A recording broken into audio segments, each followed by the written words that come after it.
Bonjour à tous et bienvenue sur Sciences Po TV, la télévision des étudiants de Sciences Po, pour cette toute nouvelle émission, Témoins de campagne, une émission qui régulièrement décryptera l'actualité de la campagne présidentielle de 2012 autour d'un invité. Et aujourd'hui, notre invité, c'est l'ancien ministre de la Relance de François Fillon et député UMP, président du Conseil général des Hauts-de-Seine, Monsieur Patrick Devedjian. Bonjour Patrick Devedjian. Bonjour. Merci d'avoir accepté notre invitation. Cette émission sera divisée en deux parties. Une première concernant un décryptage des faits marquants de l'actualité politique et de la campagne présidentielle, avec un focus sur un thème particulier, et puis évidemment une interview de notre invité sur plusieurs sujets qui le touchent particulièrement. Et pour bien commencer l'année, cette émission est parrainée par quelqu'un que nous connaissons bien à Sciences Po. Oui, puisqu'il s'agit donc de Pascal Perrineau, le directeur du CEVIPOF et professeur de sciences politiques à Sciences Po. Pascal Perrineau a accepté de nous parrainer. Il nous donnera régulièrement donc, son éclairage sur les grands enjeux et le déroulement de la campagne. Et pour cette première émission, il nous a laissé un petit message. Regardez. Je suis Pascal Perrineau, donc je suis professeur des universités à Sciences Po, où j'enseigne en particulier le cours d'introduction à la science politique en première année. Mais vous savez, Sciences Po, c'est à la fois de l'enseignement et de la recherche, et je dirige un des laboratoires de Sciences Po, l'ancien centre d'études de la vie politique française, qui est devenu le centre de recherche politique de Sciences Po.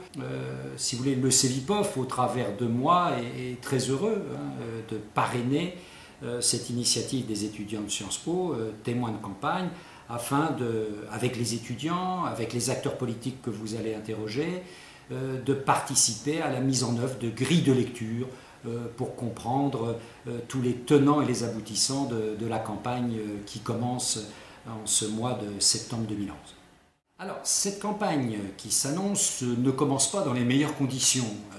La confiance n'est pas au rendez-vous, les affaires à gauche, à droite fleurissent, et donc les Français observent pour le moment la campagne avec une certaine distance, un certain scepticisme et même parfois une certaine inquiétude. Cependant, quelques enjeux commencent à percer. D'abord des enjeux liés essentiellement à la crise économique, financière et sociale que les Français, comme bien d'autres Européens, traversent. Et on voit dans tous les baromètres l'importance aujourd'hui des questions sociales, des questions économiques, questions sociales et questions économiques. Questions sociales, tout ce qui tourne autour de la protection sociale, de la lutte contre le chômage, de l'éducation et de la préparation des jeunes à l'insertion dans le marché du travail, mais aussi des préoccupations économiques qui sont un peu plus neuves. C'est-à-dire que les Français se rendent bien compte que la crise économique et financière a mis au jour le problème de la dette publique, de la dette souveraine, comme on dit, et dans beaucoup d'électorats, alors que c'était jusqu'alors essentiellement l'électorat de droite qui était concerné par ces problèmes de dette publique, aujourd'hui, la préoccupation de la dette publique irrigue l'ensemble des électorats. Tout cela va certainement beaucoup fragiliser le contexte de la campagne présidentielle, et on peut très bien avoir en février, mars-avril, c'est-à-dire dans les semaines qui précéderont l'élection présidentielle, le problème de la crédibilité présidentielle, qui sera au cœur du choix que les Français feront du prochain président ou de la prochaine présidente de la République. C'est-à-dire que dans un contexte extrêmement troublé, se posera la question, quel que soit l'homme ou la femme vers laquelle nos affects politiques nous portent, quel est celui ou celle qui est le plus capable de diriger le bateau France dans un contexte extrêmement troublé. On passe tout de suite au décryptage de ce qui a fait l'actualité de cette semaine avec, en premier lieu, Jean-Gabriel, les élections sénatoriales. Oui, le 25 septembre s'est déroulé un renversement historique dans l'histoire politique de la Ve République. En effet, le Sénat est passé à gauche avec un changement de majorité. 177 sièges sur 348 reviennent à la gauche, soit 2 de plus que la majorité absolue. Un changement qui s'opère à l'heure où de grandes divisions ont lieu à l'intérieur de l'UMP. Et les candidats socialistes, déjà tous en campagne, évoquent évidemment le rejet de la politique de Nicolas Sarkozy. Les rancœurs dues à la réforme territoriale ont aussi pu peser lourd dans le résultat, puisque c'est un scrutin où votent essentiellement des élus locaux. En tant que président d'un conseil général, qu'est-ce que vous en pensez ?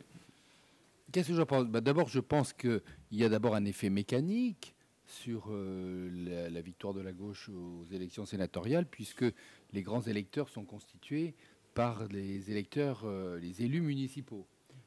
Et donc, d'une manière générale, la gauche avait gagné les élections municipales en 2008. Donc, elle a conquis des électeurs nouveaux, des grands électeurs nouveaux par ce fait. Donc, mathématiquement, c'était légitime. Je ne suis pas d'accord pour dire que c'est la réforme territoriale qui a provoqué des rancœurs.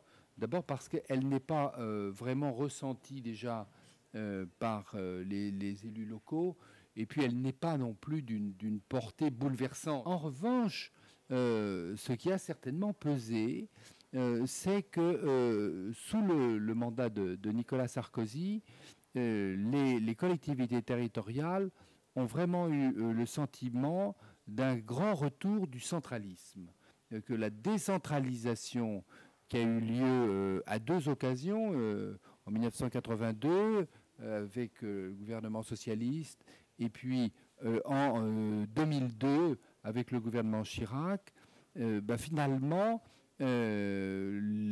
l'État central n'a eu de cesse de vouloir reconquérir les compétences qui avaient été transférées. Ça, les élus locaux l'ont moins bien vécu, certainement, que la réforme territoriale. Donc, les élections au plateau, c'est-à-dire, pour ceux qui ne connaissent pas, c'est la présidence du Sénat, opposeront donc le candidat Bell du PS à Gérard Larcher. Elles vont être décisives pour la suite du Sénat. Dans un article paru hier dans Le Parisien, vous ne vous positionnez pas en faveur de Gérard Larcher, vous lui... Si, je suis favorable à l'élection de Gérard Larcher. Qui se représente.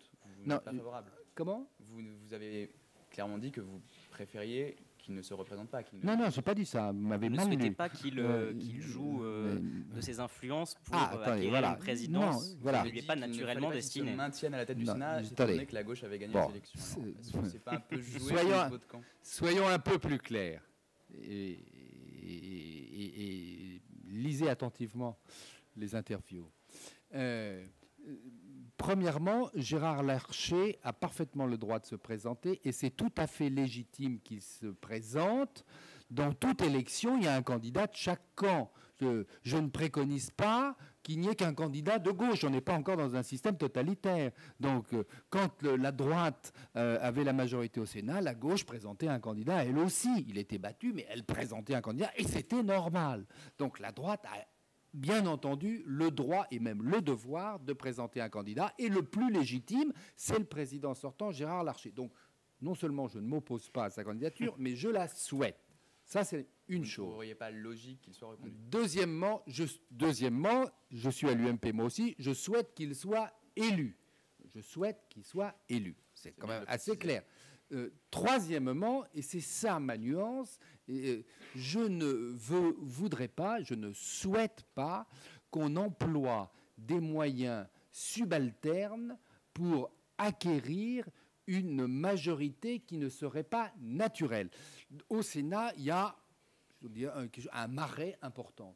Et il y a au centre, il y a des gens dont on ne sait pas toujours très bien s'ils vont voter un coup à gauche, un coup à droite. Donc, c'est possible qu'ils votent à droite, surtout quand il y a 2 sièges de différence.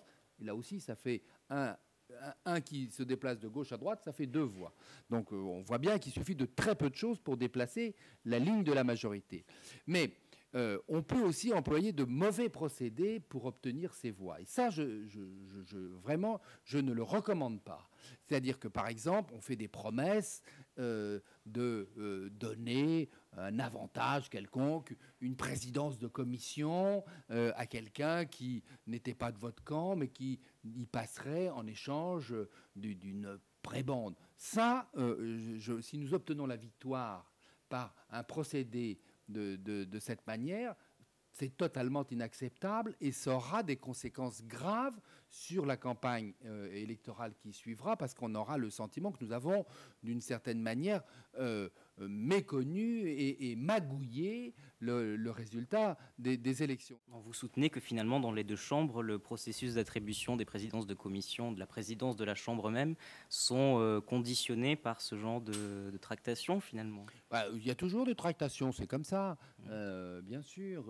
Au Sénat, vous avez des élus dont le positionnement par rapport au gouvernement, à la majorité gouvernementale, est parfois un petit peu ambigu. Donc, ça peut donner lieu à des compromissions.